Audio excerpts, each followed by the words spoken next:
Bueno, como lo dije, está con nosotros Renato González, director del Instituto de Seguridad Social de la Policía, el ISPOL. Un gusto tenerlo aquí, Renato, nuevamente. Entiendo, director, que la trama del ISPOL ha incluido crímenes para silenciar a los que supieron del desfalco. Cuéntenos. Buenos días, Juan Javier, Fernando, Andrés y a todos quienes nos escuchan en el país y en el mundo entero, ¿no? Lamentablemente vamos viendo cómo se van configurando todos los elementos de una estructura de crimen organizado. Recuerden que en una invitación anterior yo les hablaba que el tema ISPOL es un claro ejemplo de crimen organizado político, económico, transnacional. Y en este sentido, en Estados Unidos, Luis Álvarez Villamar, quien era el gerente de operaciones del DCVALE y también integrante de la Bolsa de Valores de Guayaquil, ya recibió una sentencia meses atrás por su cooperación eficaz. Sin embargo, presentó hace pocas semanas un escrito a través de su abogado, Paul Petrosi, que lo tengo aquí, y que lo lamentable es que hay dos temas que llaman la atención. Aparte de que él manifiesta que colaboró para determinar toda la estructura de corrupción que hubo, menciona que él participó en esta cooperación eficaz pese a tener conocimiento que algunas personas que quisieron colaborar con la justicia fueron asesinadas o recibieron amenazas de muerte. Y lo otro, que él ha permitido también identificar a otros altos rangos de la Policía Nacional. Entonces son dos temas puntuales que nosotros requerimos que a través de una asistencia penal internacional la Fiscalía General del Estado pueda solicitar esa información y la incluya en los procesos ecuatorianos. Ahora, ¿diría usted que detrás de este atraco millonario hay gente del crimen organizado o de lo que se ha dado en llamar comúnmente ahora mafias políticas? Existe de todo, porque lo que peor podríamos hacer es identificar o centrar la atención en Jorge Cherres Miño. Hay muchas personas que cuando desconocen los entremeses del caso ISPOL dicen qué bárbaro, qué inteligente fue Cherres, o qué persuasivo fue que les engañó a los policías y de un solo tajazo se llevó 900 millones de dólares. No es así. Es como que en el caso reciente, que en Estados Unidos también está recibiendo delaciones, me refiero a Petroecuador, lo querramos presentar como responsable a Nilsen Arias sin pensar que existen poderes que están detrás de él. En el caso ISPOL existe exactamente lo mismo. Muchos nos dicen, ¿se llegará a determinar responsabilidades en todos los niveles? Muy difícil, porque precisamente estas mafias, estas organizaciones criminales, lo que buscan es impunidad, pasan en la clandestinidad y tienen una serie de superflugios a los que recurren para que, inclusive con cooptaciones en instituciones de fiscalía, jueces, policías, militares, en todas las instituciones públicas, porque es una penetración que sufre el Estado del crimen organizado, les granjee estos altos niveles de impunidad. Coronel, una consulta. En la prensa, y es importante para efectos de las personas que nos están escuchando, existen dos juicios, ¿no? Uno por peculado y otro por un tema de mercado de valores, o estamos equivocados. ¿Cómo avanza cada uno de ellos? Porque a veces la noticia confunde el un juicio con el otro juicio y resulta difícil seguir la noticia para estar informados respecto de cada uno de los juicios. Es muy importante su pregunta, Andrés, porque esa es la paradoja del crimen organizado. Ellos constantemente tratan de confundir. ¿A qué me refiero? Hace años, o sea, hace 3 años, cuando se denunció esto, recordemos que salía el señor Jorge Cherres Miño en unos videos muy producidos, con una voz inclusive calculada, decía, no, esto es un escándalo político y nosotros cuidaremos los recursos de los policías. Y había gente que les creía, que decían que esto era algo tan técnico que si al otro día le decíamos deposítenos en esa cuenta, estaban transferidos los recursos. Y no ha ocurrido. Justo eso es lo que buscan. Primero, confundir y luego que se vaya aplacando el tema y dejarlo inclusive en el abandono y en el olvido. En realidad en el país existen alrededor de 20 investigaciones, Andrés. Sí. Algunas han llegado a etapa procesal y otras se mantienen en etapa preprocesal, es decir, en investigación previa, que es de carácter reservado. Le voy a hacer una breve revisión. Aquí en Guayaquil ya se llegó a la etapa de juicio en el caso Citadel, donde fueron llamados a esta instancia Luis Álvarez Villamar, el mismo que está delatando en Estados Unidos, y su yerno Gonzalo Navarro, que eran funcionarios del DCVALE y de la Bolsa de Valores de Guayaquil. También fueron llamados a juicio en otra investigación por la trama de Delcor, Ecuagran y Fertisolubles, el señor Gad Gonstein, Enrique Huerta, Enrique Weison y otros. En el caso SMS también están en la instancia de juzgamiento. Mire que ahí ya vamos en 3. El tema de DCVALE, que es del que usted me refería, está detenido porque hubo un cambio inusitado de jueza. Estaba la jueza Yanela Noris, aquella que dispuso incluso que nos devuelvan los $300 millones, y de una decisión, como le digo yo, incomprensible del Consejo de la Judicatura, la cambiaron a jueza de familia, dejando el caso ISPOL en soletas. Se hizo cargo un nuevo juez, el doctor Calderón, y él pidió que la audiencia de evaluación y preparatorio de juicio, que había avanzado por varios meses, vuelva a cero, causando este retroceso. Y es un delito que, al menos en este caso, tiene prescripción el próximo año. O sea, buscan eso también, ¿no? Claro. Y en Quito está avanzando la audiencia de evaluación y preparatoria de juicio del caso Peculado, que para mayor comprensión nosotros lo tenemos identificado en varios segmentos. ¿Qué es lo que sucedió? Que al ISPO le robaron alrededor de 950 millones, pero no en una sola operación, sino en varias operaciones y también en diversos segmentos. Entonces, los tres segmentos principales, la mal llamada operación Swap por $327.3 millones en bonos de deuda interna, logramos recuperar el remanente, que son casi 300 millones que estaban en el Banco Central, pero a nombre de una filial del Citibank, que es Nafscunco LLC. El segundo tramo, los $216 millones en bonos con pacto de compra, es lo que se está juzgando en Quito en la audiencia de Peculado, que además tiene también una serie de tropiezos. Desde octubre del 2021 debía llamarse a la audiencia de evaluación y preparatoria de juicio. Recién se logró instalar en enero de este año. Luego se suspendió por varias veces y en esta semana tuvimos un nuevo intento de suspender la audiencia. ¿Sabe por qué argumento? Uno de los abogados dijo: señora jueza, es terrible, me ha llegado una fotografía donde usted con el fiscal asoman en un evento académico, están estudiando una maestría y de seguro trataron el tema ISPOL y eso ya daña el principio de objetividad. A ese nivel de berrinches llegamos, pero por suerte en esta oportunidad la juez Irene Pérez se mantuvo firme y ha instalado esa audiencia. Y hay otros procesos que, como le manifiesto, están en investigación previa. Coronel, usted en entrevistas anteriores, con mucho positivismo y esperanza de recuperación de los recursos, daba cifras y decía: hemos logrado esto y lo vamos a lograr, pero ahora veo más bien pesimismo y, por supuesto, relata con claridad qué está pasando en el ámbito judicial. Definitivamente tenemos que luchar en contra de la impunidad. Incluso, hemos dicho, la corrupción se tiene que exterminar, pero es difícil. Lo que es más fácil es enfrentar a la impunidad. Y esto lo digo porque los corruptos pueden ser cualquiera, y son muchos en el Ecuador. Los que cometen actos de impunidad, en cambio, son pocos, porque son miembros del Estado ecuatoriano, y normalmente son autoridades.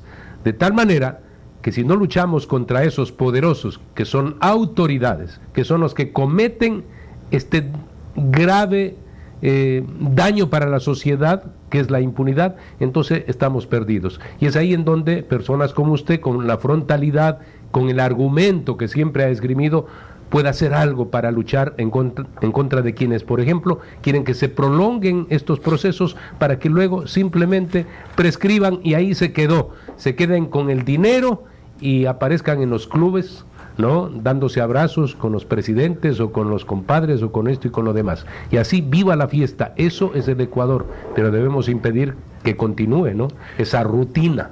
Fernando, los espartanos no preguntaban cuántos son los enemigos, sino dónde están. Con esa frase empiezo respondiéndole, porque de ninguna manera que hay pesimismo de nuestra parte. No, tenemos realismo de saber cómo se manejan inclusive las cortes en el Ecuador, lo tenemos muy claro y por eso lo denunciamos constantemente, y estos espacios son importantísimos para que se pueda hacer escuchar esta voz. Pero yo, por el contrario, estoy muy optimista de que sigamos recuperando. Es más, aprovecho la oportunidad para a los 8 candidatos presidenciales, bueno, exceptuando a uno que estoy claro ya se ha reunido con el sector pasivo y les ha manifestado esta intención de continuar en las tareas de recuperación, decirles a los otros 7, ¿no se enteraron que le atracaron al ISPOL 950 millones y que al menos en el gobierno del presidente Guillermo Lasso la vara les queda alta en esta tarea, porque hemos recuperado 341 millones con apoyo político, porque esto sin apoyo político no se logra? En un país en donde no se recupera un solo dólar. Esto es un evento trascendental nacional e internacionalmente, pero lo importante no es conformarnos con esto, nos faltan 600 millones, y lo interesante sería saber, escuchar en la campaña política ¿Qué van a hacer con las tareas de recuperación del ISPOL? Tenemos 125 millones de dólares que están confiscados en Estados Unidos en el Safra-Bank. El propio Citibank Nueva York ya reconoció que tiene 21 millones de dólares y que debería devolvernos unilateralmente. Hasta ahora no lo ha hecho. Ellos vinieron con una intención de devolvemos los 21 millones y hablamos de una indemnización de 10 millones y conténtense, cuando no es así. Ahí nos falta patrimonialmente en esta operación, en la SWAP, 185 millones que debemos recuperar contablemente ese punto de equilibrio. Luego sacar los recursos que hemos pagado de los abogados y después hablar de una indemnización. Es decir, a mi modo de ver, con el Citibank Nueva York podemos llegar a un acuerdo extrajudicial, si ellos quieren, cercano a los 400 millones, nada menor a eso. Y hay 25 millones de dólares que la actual administración del DC Vale realizó una demanda en contra de la FICE Corporation para realizar un discovery y se determinó que ahí habían esos recursos del ISPOL en su momento, más los otros recursos que deban los abogados que ya les contratamos lograr el rastreo y la recuperación. Pero esto nuevamente, Fernando, si no hay apoyo político no se va a concretar. Recordemos que el caso ISPOL tiene un claro componente político, además se conecta con otros casos. En un ejemplo muy rápido, en el Seguro Sucre, Juan Rivas Domenech, el exdirector general del Seguro Sucre, gerente general, sentenciado en Estados Unidos. Su esposa, Marina Verani, recibió en la asistencia penal recursos de Jorge Chers. Su cuñado, Gastón Verani, es el que planteó la operación SWAP al Citibank Nueva York y recibió recursos de Jorge Chers. Por un caso. En el caso Seguros Sucre, vemos que se repiten las empresas, Valpacífico, Westwood Capital Market, Capital Ventura, que participaron del atraco de Seguros Sucre, ¿no es cierto? Tenemos el otro caso, Las Torres, acaba de ser sentenciado en primera instancia Esteban Celi, que Esteban Celi en su momento recibió $300,000 en un cheque de emergencia de Oriana Rumbea con recursos que originalmente eran del ISPOL.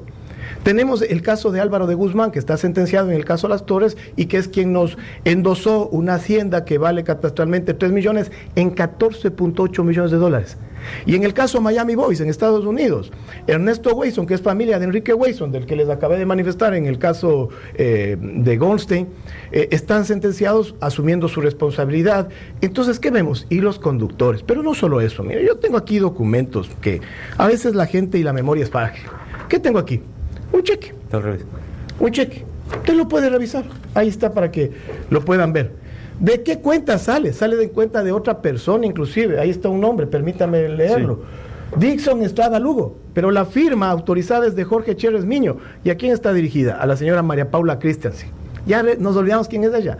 Es la actual esposa del doctor José Ricardo Serrano Salgado. Era directora administrativa del Ministerio del Interior en su momento. Pero ella recibió en total, según la asistencia penal, $327,000 del señor Jorge Chers Miño. Instalada ahora en Miami con negocios. Tiene un spa, viven allá muy cómodamente en Coral Gables. La pregunta es, ¿dónde están estas responsabilidades? ¿Dónde está investigado esto? Y me podrán decir, pero usted está hurgando demasiado. No, las cosas son muy claras. Mire, aquí tengo otro oficio de mi general Lino Proaño Daza, que en su momento, en diciembre del 2015, pidió información al entonces coronel, un general solicitando información a un coronel. Lo normal es que el coronel cumpla, ¿no? Sí. El segundo general al mando le pide al coronel que dirigía el ISPOL, que era el David Proaño Silva, que le entregue información de inversiones. No se la dio. ¿Cómo un coronel le puede obedecer a un general? Bueno, así ocurrió en el ISPOL. ¿Pero por qué no se la dio? Permítame dar lectura. Fui llamado al Ministerio Interior teniendo un altercado con el ministro de ese entonces, doctor José Serrano, el mismo que manifestó que solicitar esa información era atentar contra la estabilidad institucional. Este documento nosotros lo hemos entregado en Fiscalía. Y no quedemos ahí, solo para cerrar el círculo. Permítame que estoy un poco largo, pero hay que hacerlo. Cuando se da la operación SWAP en diciembre del 2015, en enero del 2016, la Superintendencia de Bancos intenta un proceso de supervisión y manda este oficio, el número 010, firmado por la economista Mayra Alejandra Flores, el 13 de enero del 2006, a David Proaño. Él sumilla a quienes están siendo procesados en el caso de peculado en Quito, a Núquez, a Luzuriaga y a Duarte. Y ellos redactan la respuesta, que es esta, que se la mandan el 15 de enero del 2016. ¿Qué es lo paradójico de esto? Esa respuesta es exactamente lo que Chers, en un mensaje a Luzuriaga en la asistencia penal internacional de Estados Unidos, le dice que ponga. Pero el cierre es de película. Tranquilo, todo va bien, le dice Chers a Luzuriaga, no. Igual tengo llegada al ministro del Interior directamente, pero directo. Estas son las realidades. Súmele la foto de la condecoración del señor Serrano a Jorge Chers Miño. que le dio cuando él era presidente de la Asamblea Nacional. Esto por lo menos, pero así bajito, son responsabilidades de carácter político. Yo digo, ya más de esto con pelos y señas no puedo hacer, pero ya también viene el rol de la fiscalía, de las judicaturas. ¿Qué temor le tienen a este tipo de personajes que asoman en absolutamente todos los temas tenebrosos del país? En el caso Gavela lo acaban de nombrar nuevamente. La pregunta que nos hacemos los ecuatorianos es, ¿qué poder tiene el señor todavía que en ninguna de las investigaciones que tiene abiertas, porque tiene como 20 investigaciones él también, en ninguna han avanzado por lo menos la etapa de juzgamiento? Coronel, en este gran resumen que nos ha hecho y que la verdad que ha sido muy clarificador para quienes, pese a que estamos y somos abogados, podemos entender la dinámica de lo que es un proceso penal. En términos económicos, ¿cuánto se ha recuperado y cuánto es lo que le correspondería todavía recibir al ISPOL? Eso es importante para efectos de saber que ha habido acción de parte de ustedes, pero que todavía falta que la justicia y obviamente pues el gobierno y los próximos gobiernos pues ayuden a recuperar dineros que en definitiva son del Estado, porque la policía pues pertenece al Estado ecuatoriano y por ende pues todas las fuerzas políticas o gubernamentales en este caso deberían hacer fuerza común para tratar de recuperar. Pero sí es importante en efectos económicos tener una idea de lo que se defalcó al ISPOL, lo que se ha recuperado y lo que faltaría por recuperar.